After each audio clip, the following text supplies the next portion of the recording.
Around half an hour before kickoff at the Estadi Cornella-El Prat on Sunday night, Real Madrid's forwards prepared for their meeting with Espanyol by spending 10 minutes or so on a passing drill. It started with Luka Modric receiving the ball just outside the center circle. He would then pass to either Lucas Vazquez on his right, Vinicius Junior on his left, or Karim Benzema in the middle, just outside the penalty area. Then a seemingly spontaneous flurry of one-touch passes would result, with the ball coming into Benzema, who would either advance to shoot or lay off subtle passes for one of his teammates to strike. When the game started, that practice was made perfect in scintillating, devastating fashion. Los Blancos only needed a few minutes to open the scoring as Modric, occupying the same position he had patrolled during the pre-game warm-up, drove towards goal and, unchallenged by home defenders, advanced to shoot. Espanyol goalkeeper Diego Lopez saved, but Benzema was on hand to follow up with a simple finish on the rebound. Shortly before the break, Benzema cut inside from the left, fed an astute pass into Vinicius, and his first touch layoff allowed Benzema to stroke home a delightful low finish into the far corner. And finally, midway through the second half, Benzema again dribbled inside from the left and found Vazquez, whose probing pass allowed substitute Gareth Bale to neatly swivel and fire home.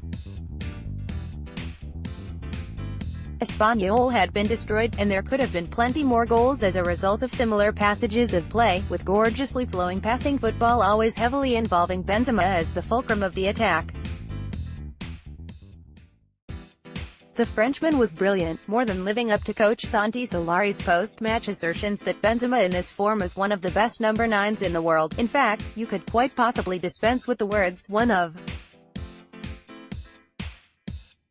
His performance was a privilege to behold, packed full, with glorious first touches, intelligent movement, delicately perceptive passes and, of course, 2 goals. The complete package. Before we start getting carried away with Benzema, however, there are 2 important caveats. Firstly, we cannot overlook the quality of the opposition, because Espanyol were truly awful. They looked every inch a team who have now lost 9 of their last 10 league games, and Madrid's success over the remainder of the season will be judged by whether they can overcome much stiffer challenges than they faced on Sunday night. Secondly, there is the matter of consistency. Benzema has always been a lovely, classy player, capable of delivering the kind of show-stopping performance he produced on Sunday night, but he has only done so every now and then rather than every week. He simply has too many games where the action passes him by and he fluffs simple chances, and went through a particularly long period of underachievement last season, which saw him register just 5 league goals in 32 appearances, a frankly atrocious goal return for a player of his ability.